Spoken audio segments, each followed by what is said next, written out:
tanpa kata. Nah, adik-adik, buku tanpa kata ini sama seperti hidup kita. Dan juga buku tanpa kata ini memiliki arti dan juga lambang. Yang pertama warna hitam, yang kedua warna merah, yang ketiga warna putih, dan yang keempat itu warna hijau, dan juga yang kelima warna kuning. Nah, adik-adik, kita masuk ke warna hitam. Warna hitam ini adalah lambangnya dosa. Yang artinya dosa itu adalah segala perbuatan, perilaku, dan juga tindakan yang tidak sesuai dengan firman Tuhan. Dapat kita buka Alkitab kita yang tertulis di Roma 3 ayat 23. Ayat 23 seperti ini bunyinya, karena semua orang telah berbuat dosa dan telah kehilangan kemuliaan Allah. Dikatakan semua orang telah berbuat dosa. Jadi adik-adik, meskipun pernah berbuat dosa, kalian pun pernah berbuat dosa, dan semua orang yang di sekitar kita pernah berbuat dosa. Bahkan seluruh orang yang ada di dunia ini pasti pernah berbuat dosa. Contohnya, berbuat dosa seperti apa pernah kalian berbuat dosa? Berbohong, melawan orang tua, mencuri, ya, mencuri jambu. Apa itu? Itu merupakan suatu dosa. Nah, adik-adik, warna hitam ini mengajarkan kita bahwa manusia membutuhkan juru selamat, yaitu Yesus Kristus, yang sanggup mengampuni dosa kita dan juga membawa manusia keluar dari dosa dan menuju hidup yang baik. Kita masuk ke warna merah. Warna merah ini melambangkan darah Yesus. Darah Yesus yang tercurah di kayu salib untuk menyelamatkan setiap manusia.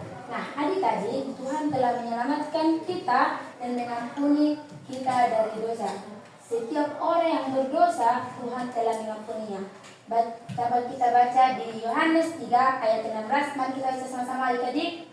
Karena begitu besarnya segala dunia ini, sehingga Ia telah mengaruniakan anaknya yang tunggal, supaya setiap orang yang percaya kepadanya tidak binasa, melainkan menoleh hidup yang kekal.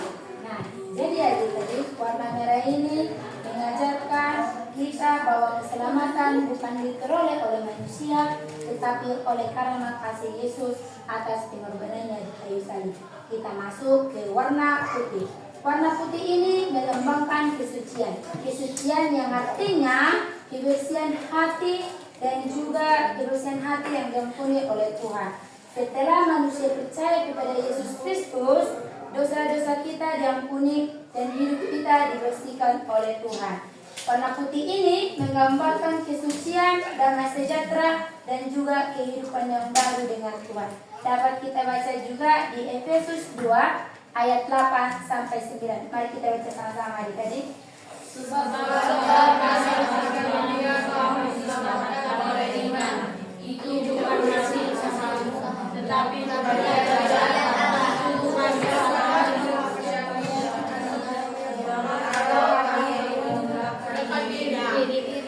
Nah, adik-adik, melalui pengorbanan Yesus di kayu salib, manusia tidak lagi hidup dalam kegelapan rohani. Kegelapan rohani yang artinya kita berbuat dosa. Nah, Tuhan telah mensucikan hati kita, membersihkan hati kita dari dosa. Nah, tetapi menerima hati yang baru dan juga bersih harus kita lakukan karena Tuhan telah mengorbankan dirinya bagi kita. Nah, warna putih ini mengajarkan bahwa Tuhan sanggup memaafkan dan juga mengampuni dosa-dosa kita. Nah, bagi kita harus juga sanggup untuk mengampuni dan juga mengampuni kesalahan dari teman-teman kita ataupun orang sekitar kita. Kita masuk ke warna hijau. Warna hijau ini melambangkan pertumbuhan iman, yang artinya setelah seseorang menerima Yesus sebagai juru selamatnya, ia harus bertumbuh dalam iman dan kasih dan taat kepada Yesus. Dapat kita buka di kitab kita 2 Petrus 3 ayat 18. 2 Petrus 3 ayat 18. Mari kita baca sama-sama. Tetapi bertumbuhlah dalam kasih karunia dan dalam pengenalan akan Tuhan dan Juru Selamat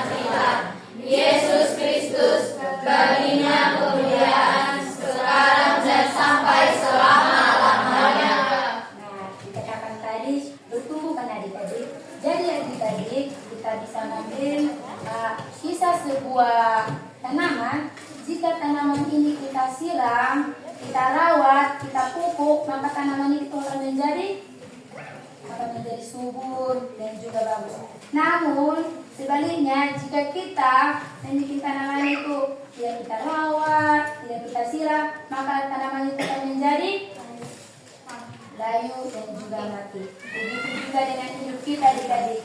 Jika kita menerapkan firman Tuhan itu dalam kehidupan kita sehari-hari, kita berdoa, kita membaca Alkitab, kita mendengarkan firman Tuhan, dan juga kita menerapkannya dalam kehidupan sehari-hari, maka kita akan bertumbuh dalam iman.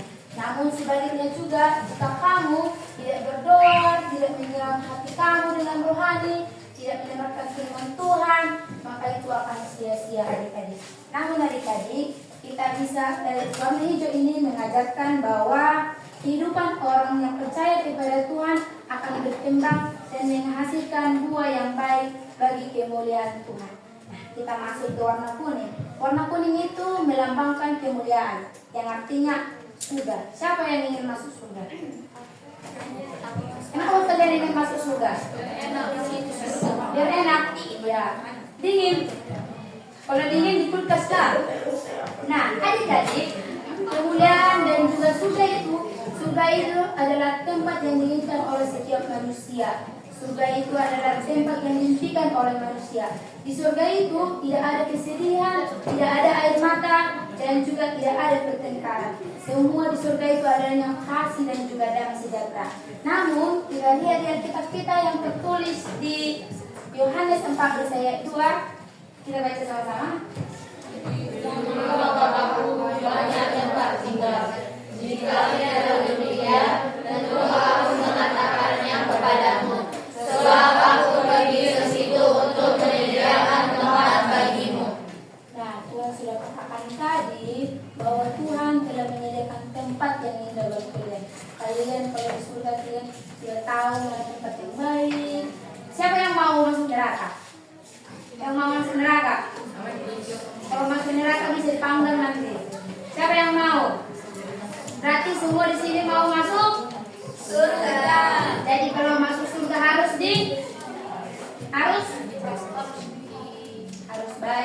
Jadi firman Tuhan itu harus kita taati dan juga terapkan dalam kehidupan kita sehari-hari.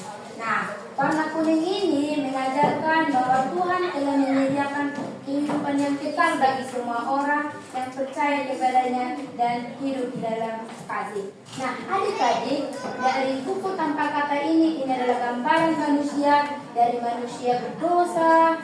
Tuhan telah menebus manusia, Tuhan telah mensucikan kita, dan iman kita bertumbuh, dan juga tempat kita di surga Tuhan telah menyusunnya dengan baik.